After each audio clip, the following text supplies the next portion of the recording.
Ons teksgedeelte van môre, liewe vriende, kom uit Matteus 6,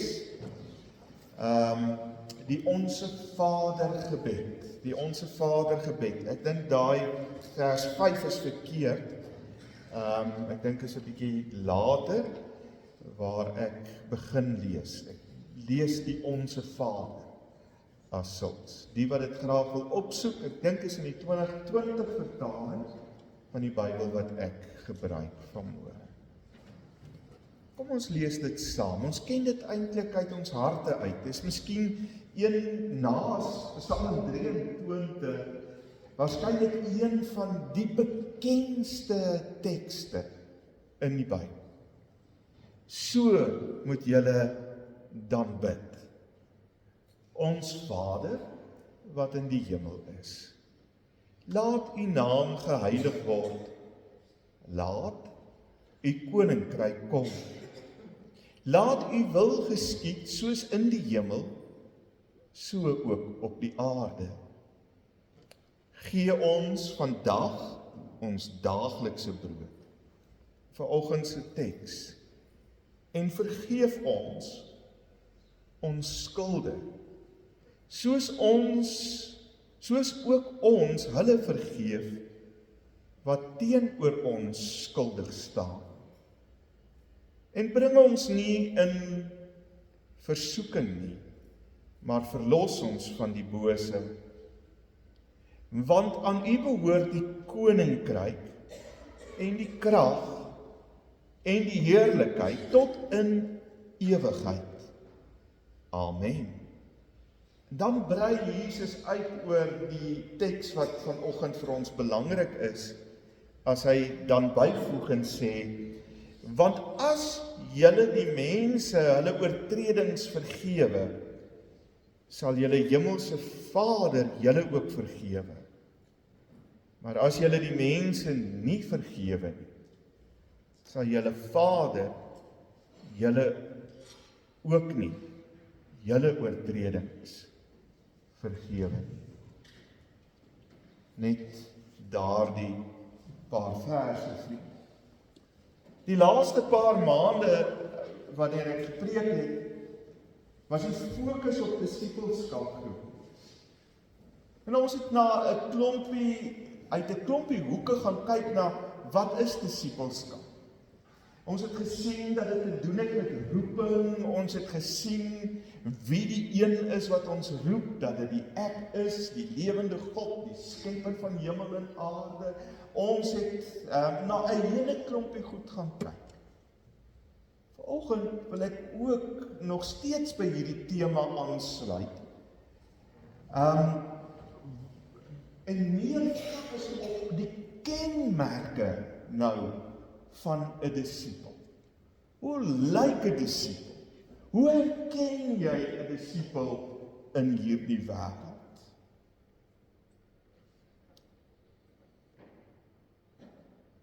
En dis waar vergifnis dan vanoggend 'n belangrike tema vir ons erediens is. Ons het almal, hier's nie een van ons wat hier sit, wat nie iewers al in ons lewe baie diep seer gekry het. Dit kon dalk 'n vriend gewees het, 'n vriendin, dit kon dalk 'n kind of 'n ouer gewees het, dit kon dalk 'n kerkmens gewees het, dit kon dalk selfs 'n dominee gewees het, wat jou of my seer gemaak. Diep seer gemaak.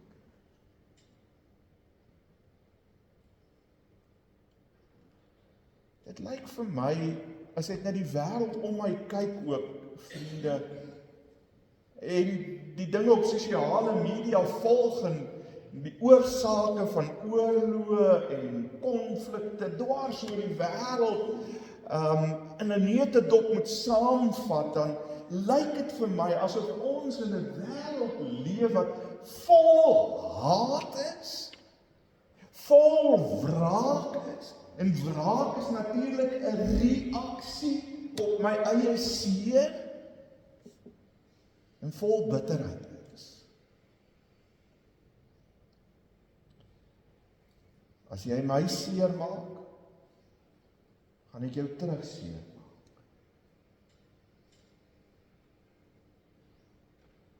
Ek onthou 'n keer toe ek ook baie seer gekry het.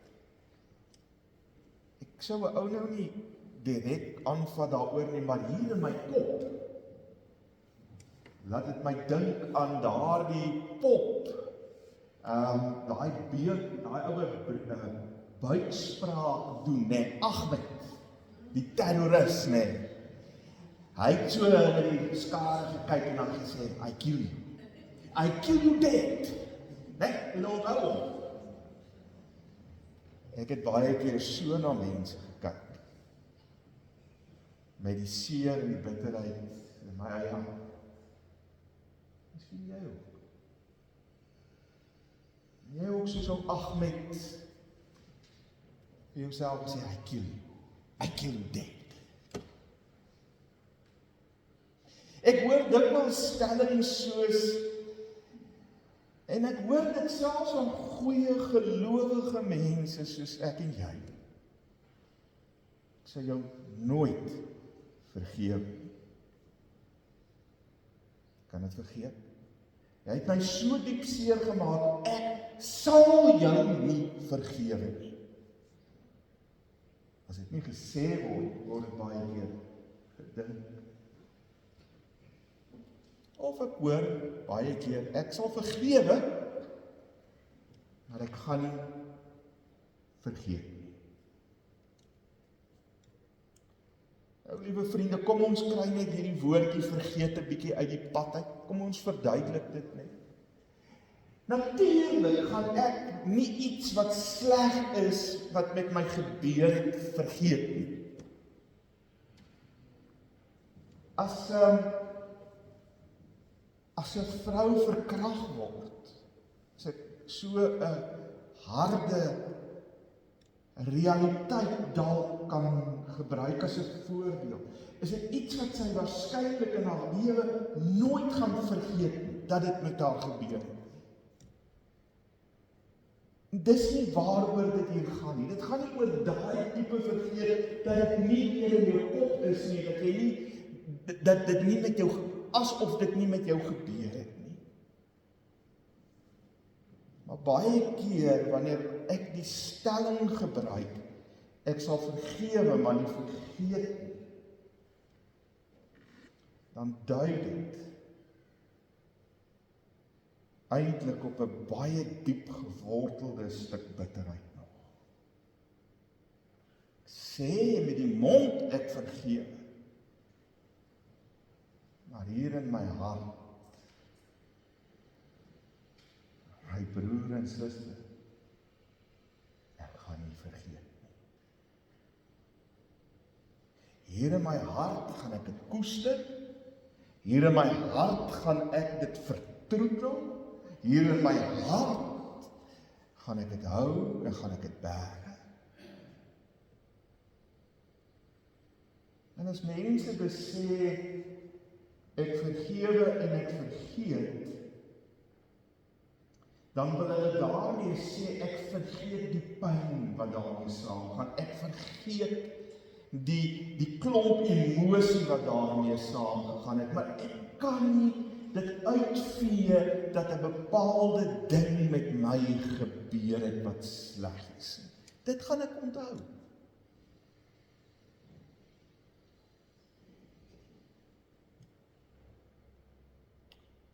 Ek vergewe, want die Bybel sê ek moet vergewe. Maar die Bybel sê nêrens ek moet vergeet nie. En vergeet sal ek nooit. Want is nog hier rou en seer in my hart.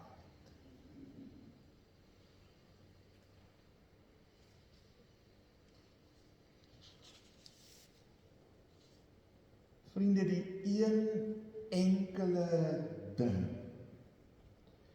waarmee Christene, nie net Christene, maar Christene ook en veral baie worstel, is vergifnis. Glo my vry. Ons dominees bring dit nie vry.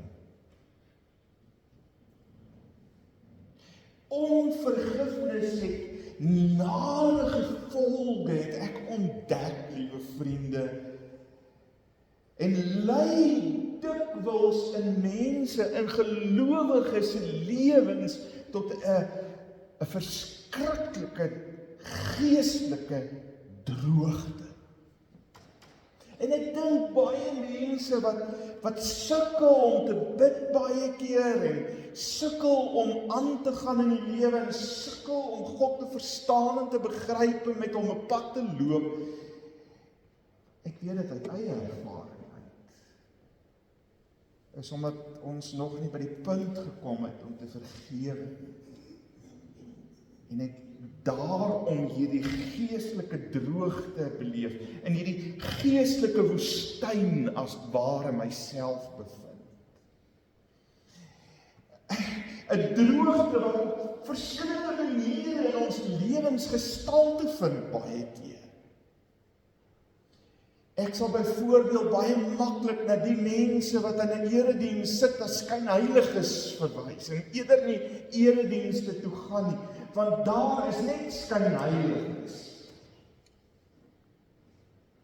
My gebedslewe voel baie keer in sulke omstandighede in so 'n woestyn, geestelike woestyn, kragteloos. Asof ek sommer net hier teen die plafon vasbid.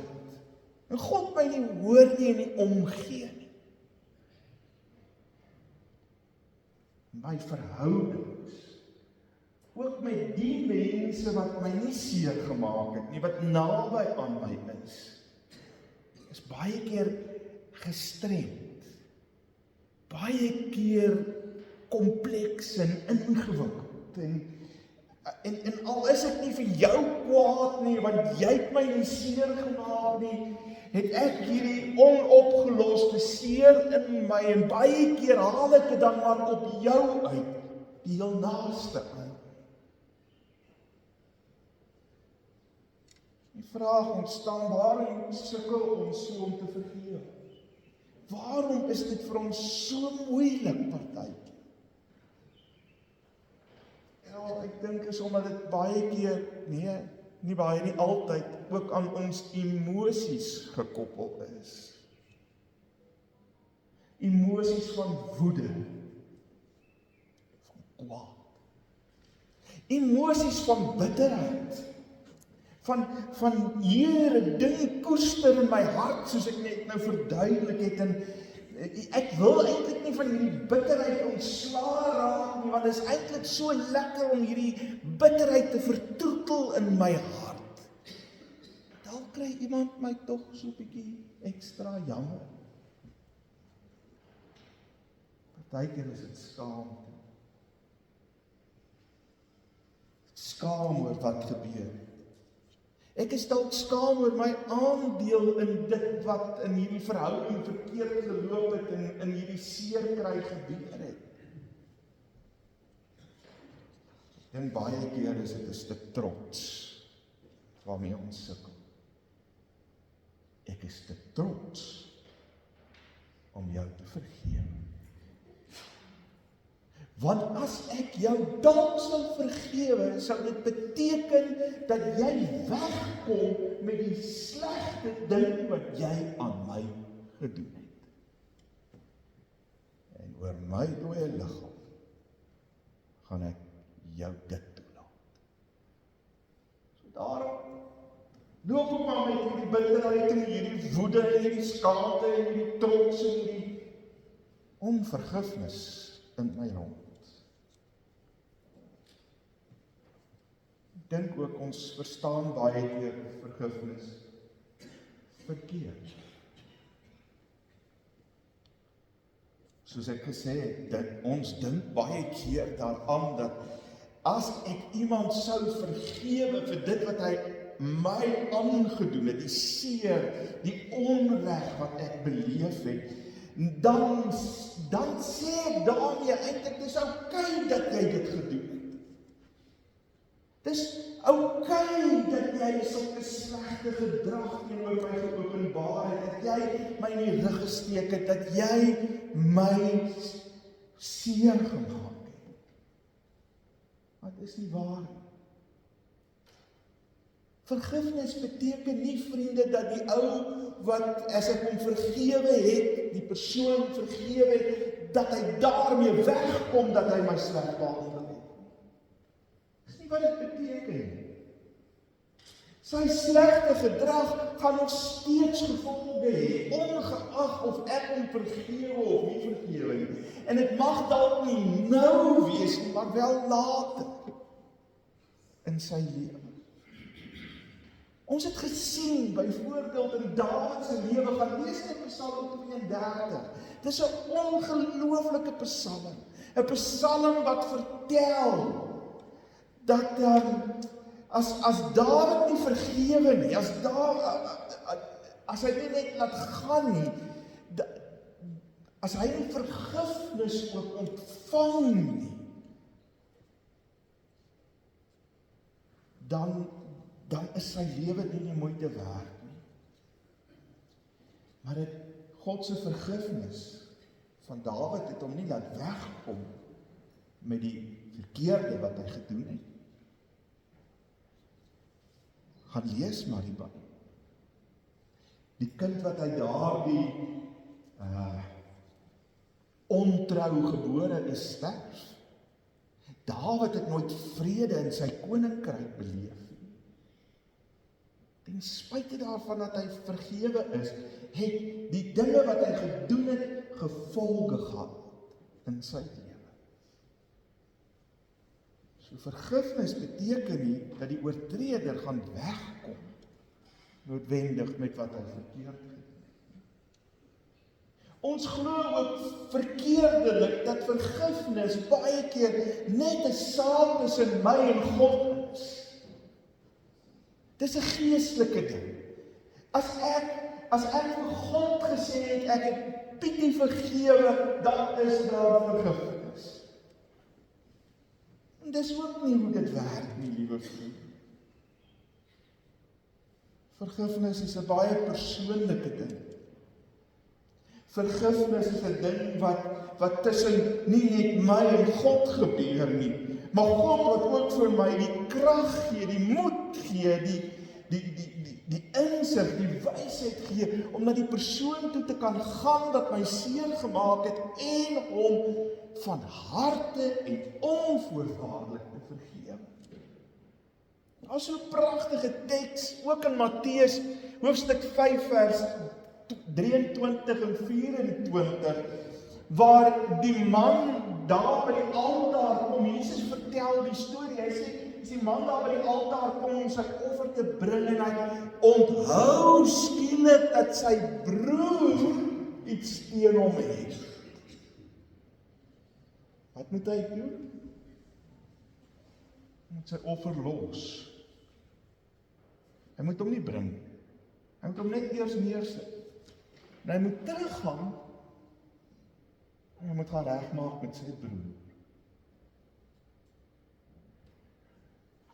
Wat vir my die treffendste is uit hierdie hele teksgedeelte uit Matteus 5 is dat God as ware sê dat hierdie verhouding tussen mense amper belangriker is as erediens,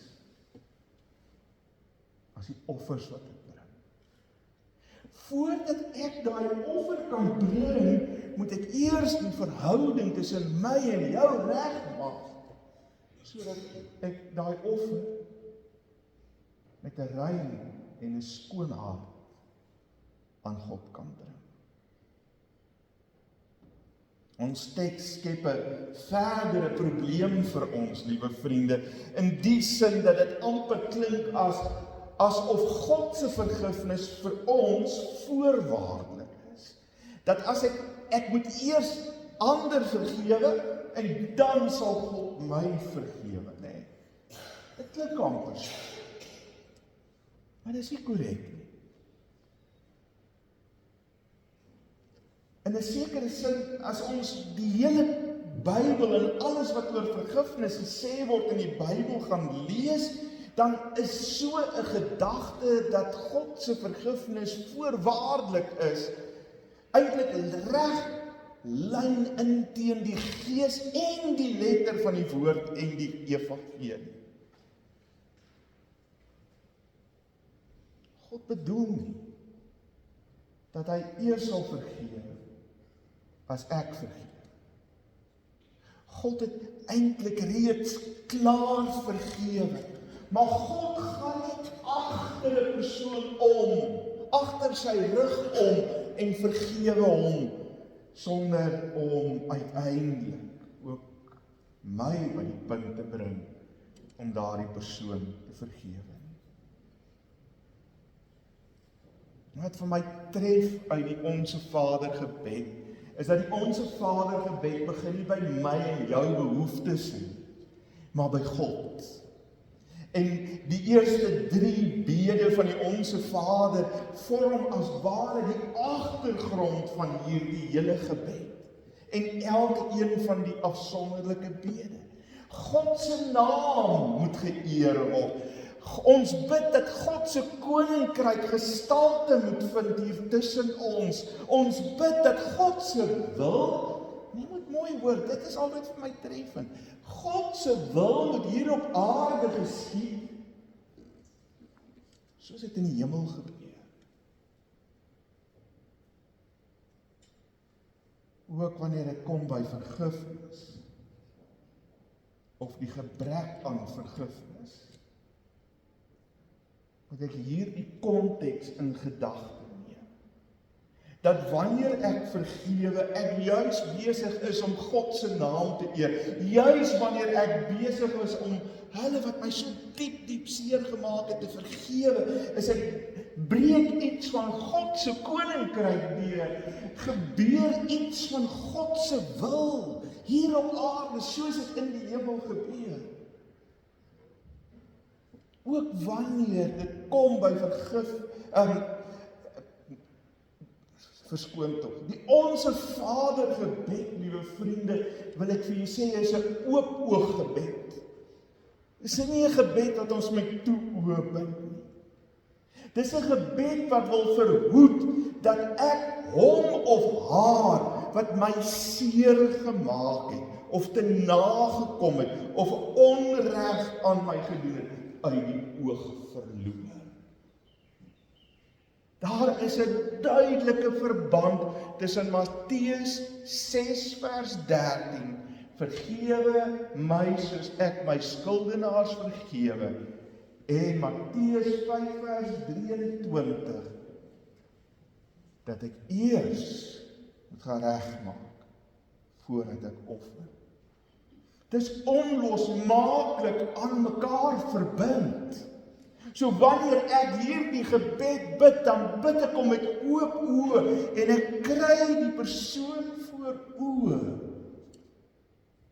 wat my so seer en so te nagekom het,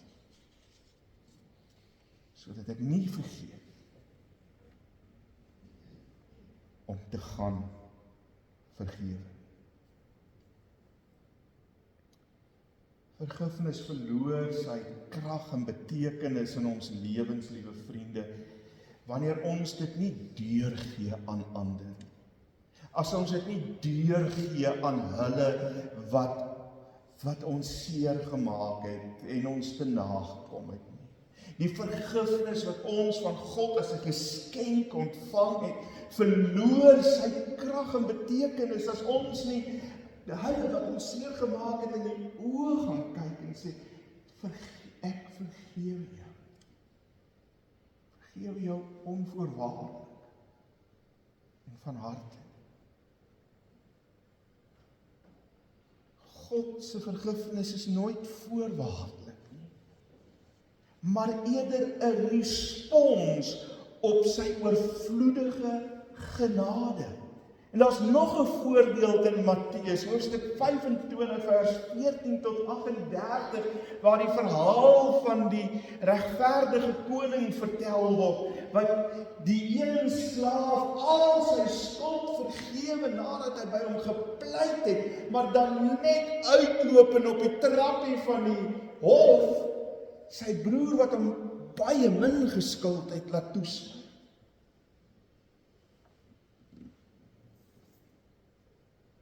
Vergifnis. Hou julle, daar was 'n fliek gewees, Pay It Forward. Nee. As daar een ding is wat ons kan vorentoe betaal, behoort vorentoe te betaal, is dit vergifnis. Dit is nie maklik nie.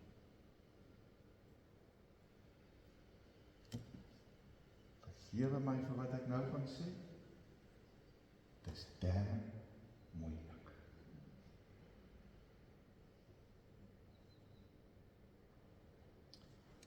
Hoe meer ek gee, hoe meer ek bly vergewe, hoe meer beleef ek God se oorvloedige genade in my eie lewe.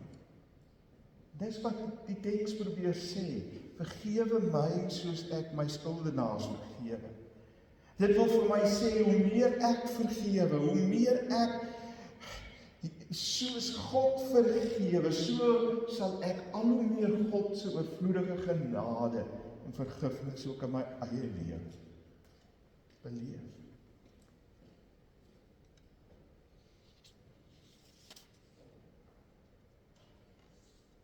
Liewe vriende,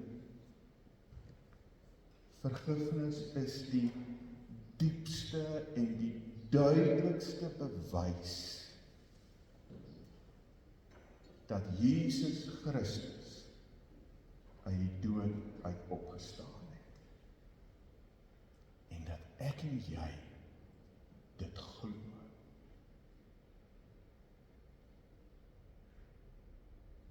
Want is deur Christus se opstanding dat God die Vader bewys het dat hy almal van ons vergewe het. Vir elke klein en groot dingetjie wat ons ooit in ons lewe verkeerd gedoen het, nog steeds verkeerd doen en in die toekoms nog gaan verkeerd doen.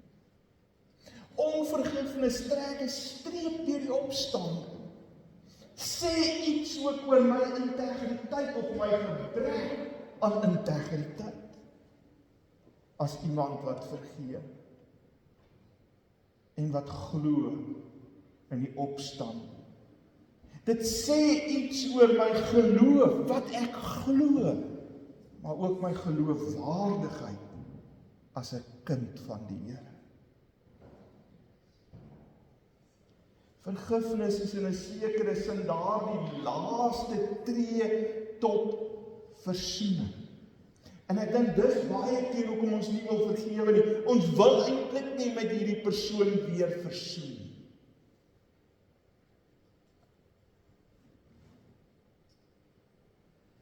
Daarna hou ons maar eerder vas aan onvergifnis. Vergifnis help die oortreder, liewe vriende, om tot bekering te kom. Help die oortreder om te verstaan wat hy gedoen het en wat die gevolge is van dit wat hy gedoen het aan iemand anders. Vergifnis aan die ander kant bring weer bevryding vir die slagoffer. Want solank ek nie vergewe nie, is ek soos 'n gevangene wat geboei is. Is ek soos iemand wat in die woestyn loop en soek na water. En dors na God se goedheid en geregtigheid. En weet julle wat? Die oomblik as die oortreder tot bekering kom en die slagoffer bevry word, van hierdie onvergifnis wat hom vashou, begin 'n nuwe lewe. Word 'n nuwe begin gemaak. Dis mos die verhaal van die kruis, as ek dit reg onthou. Toe God my vergewe het, ek die een wat oortree het, en Christus wat deur die krag van die Gees opgewek is uit die dood, bevry is, daar 'n nuwe lewe tot stand gekom. Bly egter belangrik, vriende, dat ons die verband tussen vergifnis en skuld duidelik sal by mekaar hou. Dit gaan nie, wanneer ek vergifnis gee, gaan dit nie oor algemene amnestie nie. Gaan nie oor sommer net in die algemeen vergewe nie. Daar is 'n spesifieke ding wat gedoen is. Daar's 'n spesifieke seer waarmee ek rondloop, wat ek moet vergewe. Aanvaarding van vergifnis, as ek die oortreder is, moet lei tot herstellende geregtigheid. Omdat ek nou verstaan wat ek aan jou gedoen het en hoe dit jou lewe beïnvloed het, gaan ek nou anders optree. Gaan ek daardie goed wat skade aan jou berokken het probeer regstel. Maar ons moet ook weet, liewe vriende,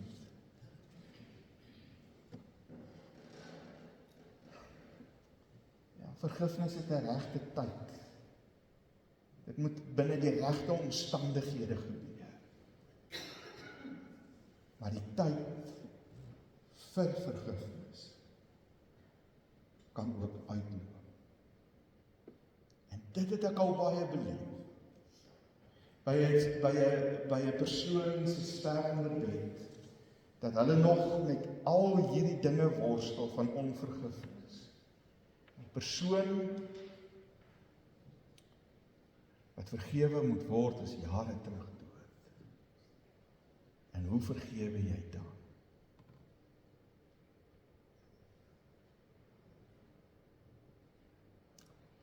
Ek wil saamvat.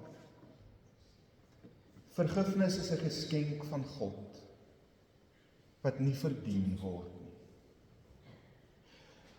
Vergifnis is ook iets wat ek as 'n geskenk aan ander gee, en wat nie verdien kan word nie. En wanneer ek dit gee ek dit sonder voorwaardes. Dis 'n geskenk wat alles verander. Maak alles nuut.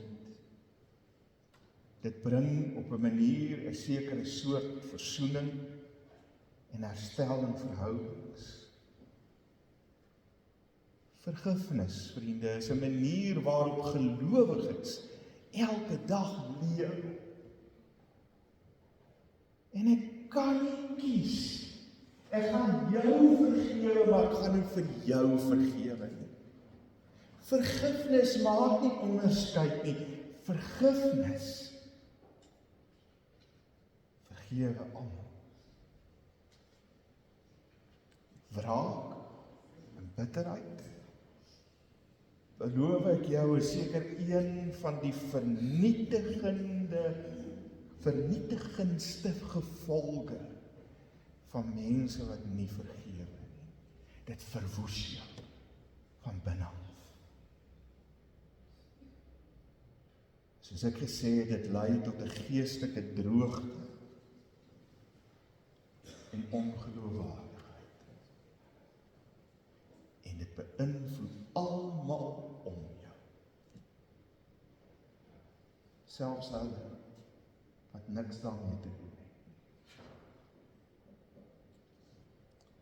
Alexander Pope het hierdie ding gesê: to err is human. To forgive is divine. Kom ek vertaal dit net? om verkeerd te maak, om verkeerd te doen, is menslik. Om te vergewe, is goddelik. Wanneer is ek en jy die meeste soos God? Wanneer ons vergewe.